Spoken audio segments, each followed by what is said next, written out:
Hello, everyone, and welcome back to Horror Stories. I know many of you use these episodes to fall asleep, so before you drift off, I'd love it if you could leave a comment letting me know where you're listening from around the world. Also, don't forget to like and subscribe if you're enjoying the episodes. Story 1. In 2013, when I was around 17 years old, my family went to visit a house we were considering buying. The owner showed up to chat with my parents. He seemed like a friendly older man and mentioned that he had built the house himself. I stayed a bit off to the side, watching while everyone talked. As the owner chatted and laughed with my parents, there was a moment when the conversation paused briefly. That's when, out of nowhere, he turned toward me, and his entire expression changed. His cheerful face twisted into something dark and hateful, one of the most disturbing looks I've ever seen. I don't think he realized I was watching him. He probably thought I was distracted on my phone since my head was down, but in truth, I was keeping a close eye on him. As soon as he looked back at my parents, his smile returned as if nothing had happened. It gave me chills, and I felt a knot form in my stomach. Later, I told my mom what I had witnessed. She agreed it was odd, but suggested maybe he was just socially awkward or something along those lines. She didn't seem too worried. Despite that moment, we ended up buying the house since it was a great deal and seemed like a nice place to live. After we moved in, everything seemed normal during the first few days. However, the following weekend, my family decided to attend church. I didn't feel like going, so I told them I'd rather stay home. They didn't mind and left me alone. At the time, it didn't feel like anything out of the ordinary. It was Sunday morning around 11 a.m. when I heard loud banging sounds coming from outside. The noise was steady and seemed to be coming from one side of the house. I was upstairs on the opposite side, so I couldn't see exactly where it was coming from. Honestly, I assumed it might be the wind since it was a stormy day. I didn't think much of it and ignored it. After about 5 minutes, the banging stopped, but around 10 minutes later, I started hearing footsteps downstairs. It sounded like someone was walking through the house. I heard chairs being dragged, kitchen cabinets opening, and even the fridge door being opened. Carefully, and trying not to make a sound, I locked my bedroom door. My heart was pounding out of my chest. I grabbed the baseball bat I kept in a corner of the room and immediately called 911. My hands were shaking as I gave them the address and explained what was happening.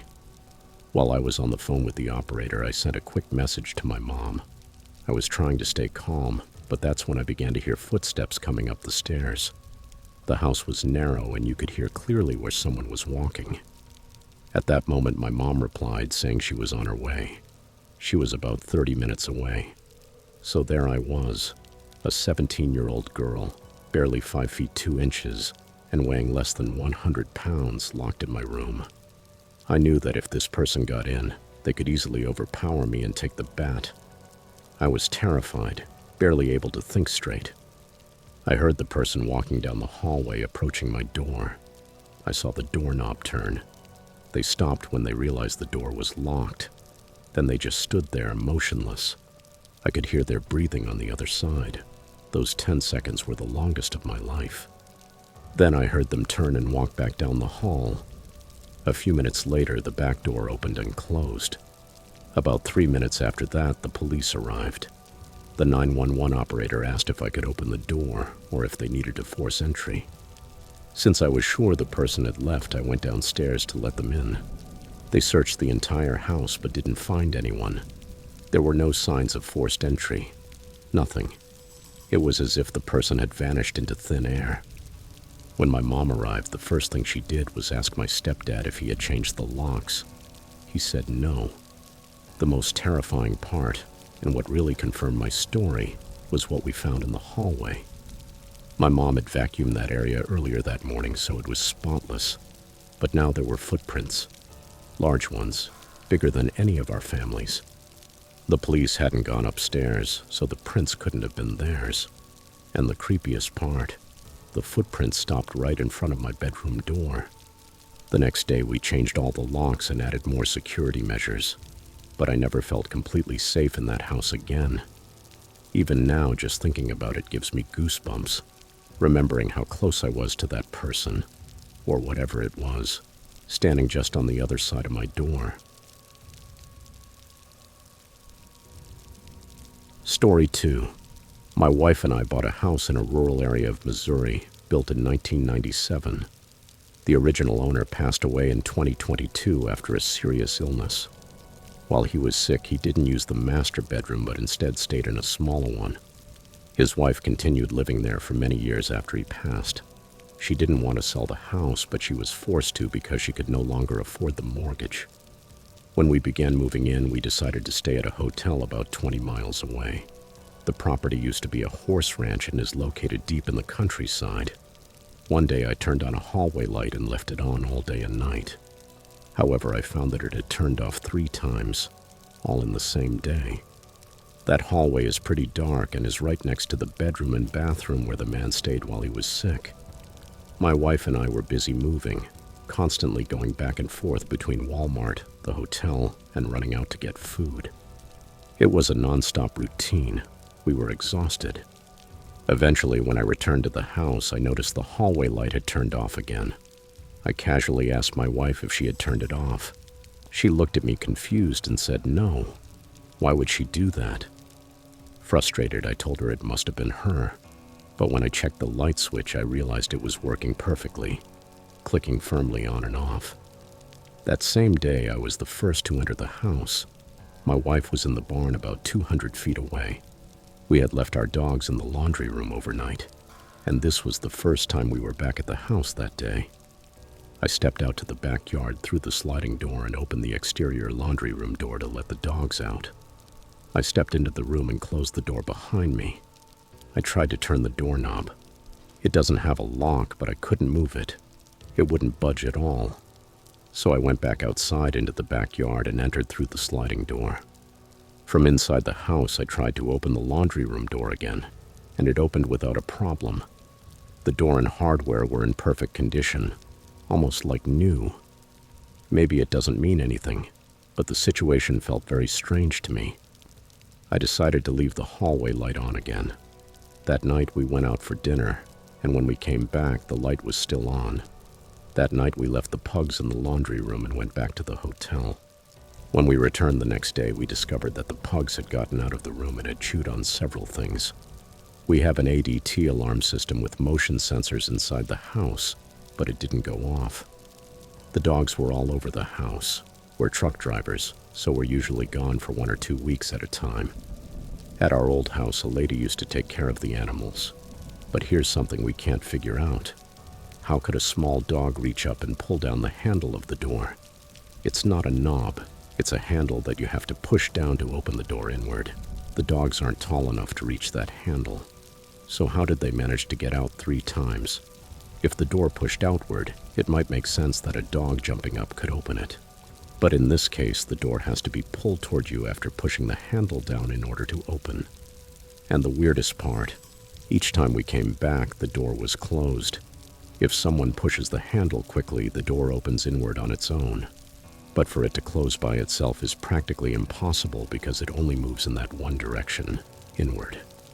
Someone would have to close it from the inside. My dogs aren't smart enough to close a door. If they were, they would have gotten stuck like the times we locked them in. If that already sounds strange, what happened next was even more unsettling.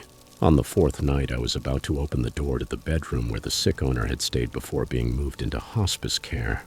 When I pushed down on the handle, it wouldn't move. Not only was it stuck, but the door didn't give at all. Before, that door always had a little give. This time it felt like something or someone on the other side was pushing back with full force to stop me from opening it. The handle wouldn't move. It does have a lock, so I kept trying, pushing, and suddenly it gave way, as if someone had just let go of the pressure from the other side. I was so scared I nearly ran out to the truck where my wife was waiting. The creepiest part was that when the handle finally gave, it made no sound. Nothing. Not a single click. It chilled me to the bone. I felt a kind of fear I can't even describe. We're not living in the house right now because it flooded a few weeks ago. We're back in California waiting to see if repairs will be made. Since we've been back in California, the alarm has gone off several times. The last time was just a few days ago. ADT reported that the front door had opened and that there was movement in the living room. But when the officer arrived, he said everything was in order. This has now happened twice. It's been quiet since, but we're not sure if we even want to go back there, even after the repairs. As believers, we don't know what to do. We tried blessing the house, but several of these strange events happened even after we left. Evil exists, that much I know, but I don't want it in my home. This isn't a joke. God forbid, but if that alarm ever goes off again in the middle of the night, I don't know how I'll react. A lot of people watch those ghost hunter shows and don't take them seriously, but I do. I don't think I could stay in that house alone. So far, nothing has bothered my wife, but I told her that if we ever live there again, I'm going to cover the house in crosses. The former owner's wife lied about the property just to sell it, and it upset me so much that I ended up destroying an object they had left behind, something that had been dedicated to a deceased relative. The house was also delivered full of trash. I've tried to repair the item I broke, but I haven't been able to find the missing pieces after everything that's happened.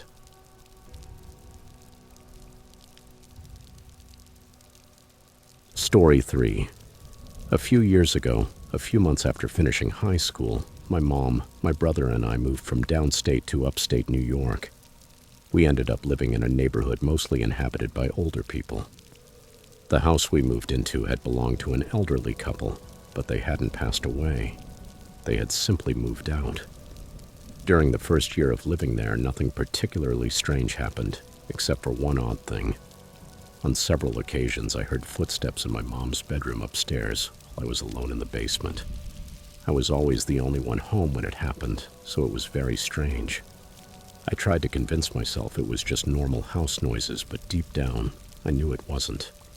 That same year, on Thanksgiving morning, I was in charge of loading all the food we'd prepared into the car, which was parked in the driveway. It was cold, so I was hurrying to make sure everything fit without ruining the pies or casseroles. As I carefully placed the last pie into the car, I suddenly heard an older woman's voice behind me say, in a playful tone, "You'd better be careful with that." I clearly remember rolling my eyes because it sounded like a typical nosy neighbor comment. I was facing the house, so I smiled politely and turned around to say hello. But when I turned, no one was there. I looked up and down the street, thinking maybe an older lady had been walking by and just kept going, but I didn't see anyone. For a moment, I thought I might have imagined it, but it felt too real to be just in my head. I figured maybe my brother was messing with me, trying to mimic an old woman's voice. I searched around the porch and garage to find him, but he wasn't anywhere. Just then, my mom came out of the house, and I asked her if it had been her who told me to be careful. She said no and looked genuinely confused. I think that was the day I started to consider the possibility that ghosts, or something like them, might be real. A month later, during winter break, I was at home, curled up in bed. Everything was completely silent, until I started to hear soft crying coming from somewhere nearby. It was muffled, so I thought maybe it was my mom. I was about to get up to check on her when I got a text message from her that said, "Are you okay?" I replied yes and asked why. She told me she'd heard someone crying and thought it was me. I told her I thought it was her, or the dog. But she assured me the dog was fast asleep at the foot of her bed. We both tried to convince ourselves that maybe it was the wind, or a coyote. But deep down I knew that crying sounded too human and way too sad to be any of those things. One day I asked my mom what she thought about everything. The footsteps, the old woman's voice, the crying. She said maybe it was Grandma. My grandmother, her mom, had passed away about 6 months after we moved into the house. I asked her why she thought it might be her. She explained that sometimes she hears knocking on her bedroom door and thinks it's me or my brother, but then remembers we're both away at college. I didn't tell my mom this, but I don't think it's Grandma. She never came to visit this house. She got sick the day we moved in and never got the chance. And besides, the voice I heard on Thanksgiving didn't sound like hers. My grandmother had a gentle, sweet voice. This one was rough and unpleasant. When I was about 12 years old, living in Kansas, something really disturbing happened. Something I'll never forget. I was in my room sitting on the floor playing Halo on my old Xbox. My parents had gone out to run errands and my older sister was at work, so I was home alone. Well, not completely alone. I had our 2 dogs with me. One was a small terrier and the other a Bichon Frise. They weren't guard dogs, but they were good at alerting me if something weird was happening. I had been left home alone before, so it wasn't new for me. We lived in a pretty quiet neighborhood where nothing much happened, except for one time when someone spray-painted KKK messages on the playground equipment at the nearby park. That afternoon, I was fully focused on my game, in total gamer mode. I had a bag of Doritos in one hand and the controller in the other. That's when I heard it, the clear, unmistakable sound of the front door opening, and then closing, as if someone had walked into the house. My room faced the backyard, so I couldn't see who was at the front door. As soon as I heard the noise, my dogs jumped up and ran to the living room. I figured my parents had come back early. Maybe they finished errands quicker than expected. But something felt off.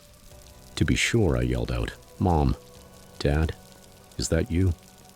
My voice echoed through the house, but no one answered, and that started to make me nervous. I've always been a little paranoid, probably because weird stuff tends to happen to me. But what really unsettled me was that my dogs didn't bark, which they always did when someone came in. I paused the game and got up to check. I walked into the living room, and no one was there. That's when the uneasiness really hit me. A chill ran down my spine. I was convinced someone had entered.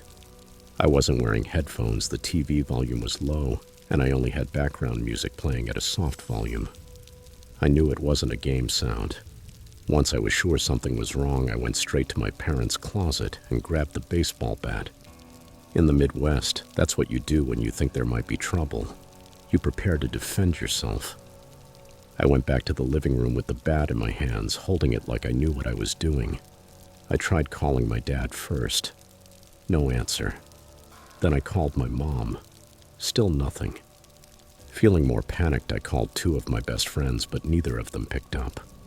My 12-year-old mind started imagining the worst. What if something terrible had happened to everyone? For the first time in my life, I decided to call 911. The operator tried to calm me down and told me police were on the way. But staying calm was hard. There was a hallway near the front door, and I couldn't get the thought out of my head that someone was hiding there, waiting to scare me or worse. My dogs were right next to me, both staring down the hallway too, and that only made me more scared. If they were acting like something was wrong, then it wasn't just in my head. I stood frozen, unable to move, staring in that direction. What felt like hours was probably just a few minutes. The operator kept talking to me, trying to keep me calm, and suddenly the front door opened. It was my parents. My dad looked at me and asked what the hell I was doing. I told them everything quickly. He didn't waste time. He grabbed his gun from the front room, and we started going through the house. I always thought it would be fun to clear rooms like a SWAT team, but I was so scared that every time we opened a door, I felt like my heart was going to explode. We didn't find anything. Not long after, the police arrived. They told us they'd received multiple reports over the past few weeks of people waiting for homeowners to leave, checking if the door was unlocked, and going in to steal things. According to them, whoever it was probably left when they realized someone was home. But that didn't make sense to me, because I only heard the door open and close once.